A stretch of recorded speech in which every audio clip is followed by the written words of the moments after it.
Osadika Mahas. Balum Wadahaki Samados. Sayadu Kalahadias. Eriki Mohutas. Ikanda Masuwala Tisis. Okati Aman. Defanda Kulas. Wiatadei Katum. Amani Amaduka Wala Hasiate. Inkodawala Hasika. Wadahaki Samados. Amen.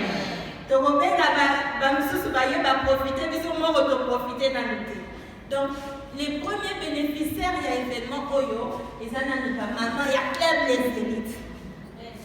Après, maman, il club les élites, tout ça n'a pas papa parmi nous. Papa va le bas du terre, ma kambango, il y a ma cancer, ou un cancer à l'île. Puis on a un kaka, na musika, toya peto yoka. Les papas sont parmi nous. Bango paye, bango bénéficier na mateya. Ok? Na suka, Batwasuka, les bénéficiaires, et ça va inviter na biso.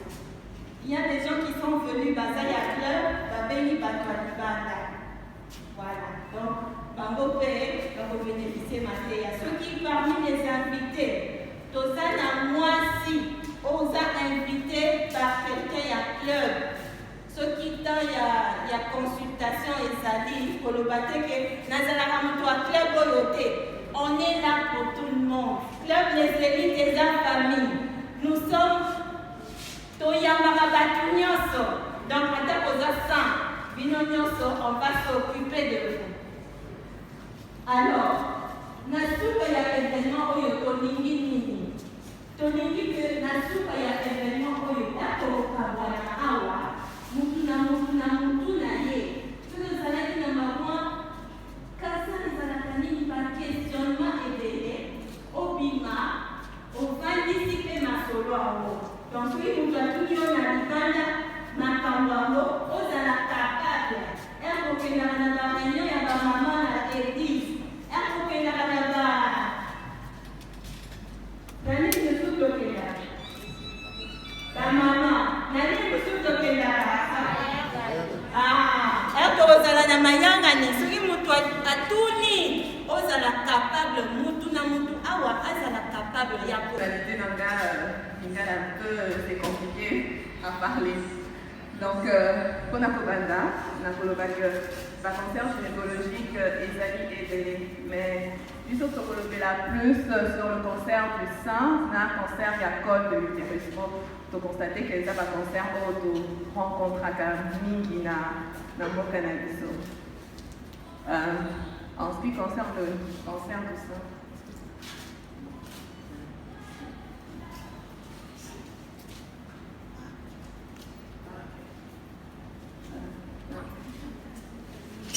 D'accord. D'accord, autant il a vu nos plans de sauter qu'on attend et les indiquer.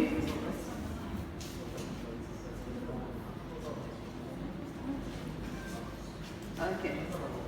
Et là, on dit un cancer du sein.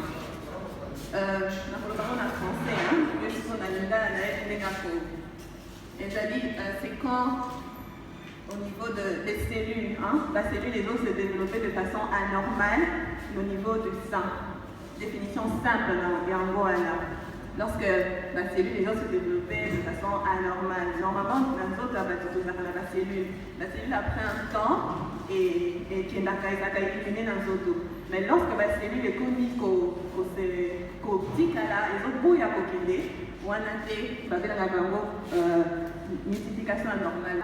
Miliki et Nowaka, Punako, Kastapakoma, et Pima, comme on a Anéa. Et la tumeur, et c'est développé au niveau de la lobule, au niveau de la canal. Le facteur de risque. Le facteur de risque, c'est vraiment pour les bandeaux, pour les années nécessaires. Le facteur de risque, c'est l'âge, l'hérédité. Souvent, quand on la famille n'a pas tout le monde a assez la cancer. Tout déconner à ma tout maman, tout tante. Parce que nous sommes proche de la famille, on va se faire la cancer. Et c'est une pour les bagueurs, une propose à la possibilité de la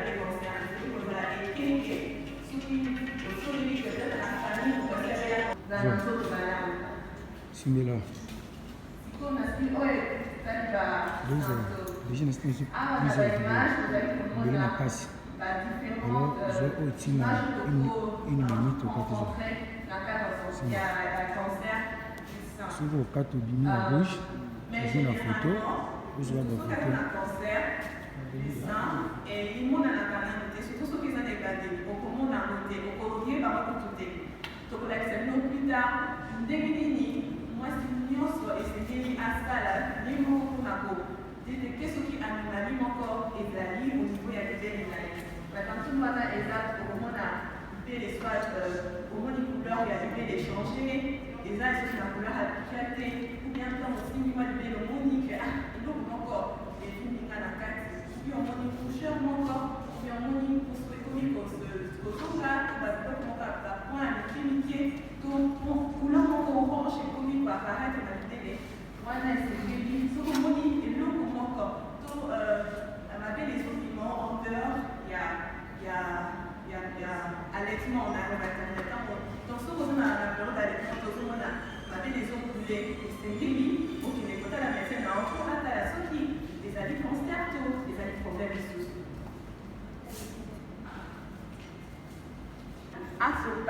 à palper libéré naé pour na côté la sortie du maman corps et demi na libéré naé on a besoin de ça la position à côté là la position à côté devant miroir nayo otala soko la moki na ntongo otali kosa miroir na yo ozosimba libele cadran par cadran ozosimba libele osimbisimbi et après okotala soki problème eza soki problème eza te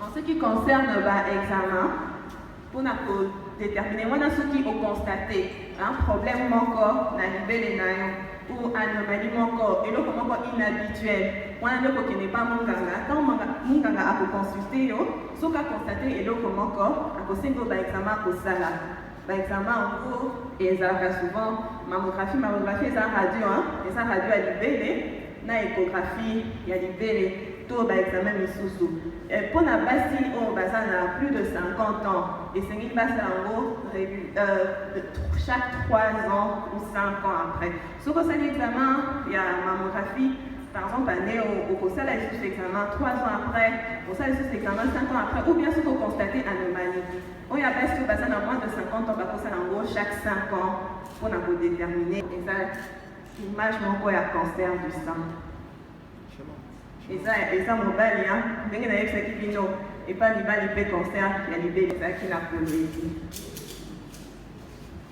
oyo mpe eza mwana ya 17 ans ndenge nayebisaki bino ezalaka mpe epa bana donc mwasi nyonso soki akomi deja na barègle na ye étant donné que bacancer wana elandaka mpe bahormone nyonso wana esengeli mwasi asala autopalpation mpona koyeba soki aza na ata na mbuma moko na libele te ata mbuma yango ekozala peut-être eza béni tant mieux wana balongoli yango esili mais esengeli absolument kosala autopalpation mpona koyeba et puis soki odécouvrir eloko comme ça okeyeba monganga mpo basala dépistage soki oza na cancer to te soki badécouvrir que oza na cancer bazunganga bakopesa au traitement wana ezodépendre na plusieurs facteurs je pense pas que c'est nécessaire ya koyeba siko mais ezalaka souvent bazolakisa ndenge bakolongola libele wana eza traitement mpona ya cancer oyo ya chirurgie ya kolongola libele donc durant le traitement soki oza moto badétecte au cancer oza na cancer du sein ezalaka événement moko souvent dramatique po toyebi ndenge cancer eanéantisaka bato yo moko moral na yo ekokoma mabe parce que na traitement nango ezalaka vraiment lourd et c'est la nécessité tozalaka wana mpona kosoutenir bino moralement mpona koyeba mpe baeffet secondaire nyonso batraitement wana po batraitement wana ezalaka mpe mwa makasi Et ça la bino souvent check-up pendant le traitement du cancer. Si beaucoup aussi ça, ceux qui possible ici fait traitement la bino bakolande la bino estima parce que durant le traitement la bino sûrement beaucoup ça va immobiliser, sûrement beaucoup qui n'est sous mon salaté, bien beaucoup perdre ma cambrébélé, alors il est nécessaire pour un soutien. Tant il y a plus de baminga rapé, il y a le vote à la bino parce qu'il est nécessaire pour surmonter l'état du cancer du sein. D'insister ma casse sur l'autopalpation. Et c'est ce que maman connaît que nous avons un aussi maman belle na bino pour n'approuver parce que qui besoin d'un cancer tout besoin d'un moins nodule mon côté et donc comment corps tombe maman corps tout et donc comment corps normal na ce qu'on a mis dans tout manière to aussi ça a to ça la bino moi consultation on a pour la vision to faire la bino suite par rapport à ngo et dès que va recommander l'allaitement. Moi, si c'est à allaiter, si moi, pour une année, ce qu'on ligne pour allaiter, moi, c'est nécessaire pour éviter facteur de risque, on a tabagisme, tout ça, tourner la macaya, et pour privilégier le sport. Dans mon écoute une vidéo, maman, elle dit que ça la sport, apparemment. Elle a eu malade pour la zone de la violence sport, et elle a eu malade pour la. Nous avons que ce soit ma maman, ma papa, qui sont pour ça la sport, et puis essayer pour ça la check-up régulièrement pour qu'il faut se faire consulter. Pour se faire consulter par le docteur pour détecter à temps de dépistage, et ça est très important pour la bisobassie en ce qui concerne le traitement. En gros, il faut dépendre d'un facteur négatif pour le cancer. Il y a des AAP, par facteur, il y a pour traiter basobasali atteint et un cancer. Merci pour l'attention. Troisième résultat, c'est la examine. Mutuna mutu ola yokaka centre ya pembeni kuna bazuta la dépistage. Azoba na kokende ba dépistage yango. Kosa la bisoni. Dépistage. Donc ce que yo qui dépistage, biloko nyonso oyo bazali ko freiner yo po okende te komitalisa.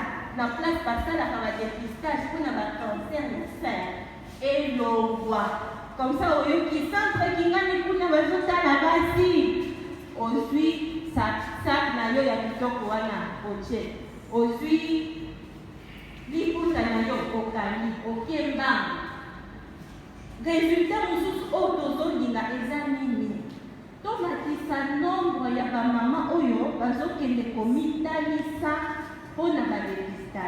Pour ceux qui ont compté, Osadika Mahas Balungwa da Haki Samados Sayadu Kalahadia Eriki Mohutas Ikanda Masuwala Tisis Okati Aban de Farida Kulas Wiatadei Katum Amani Amaduka Wala Hasiate Inkodawala Hasika Samados Sayadu Kalahadia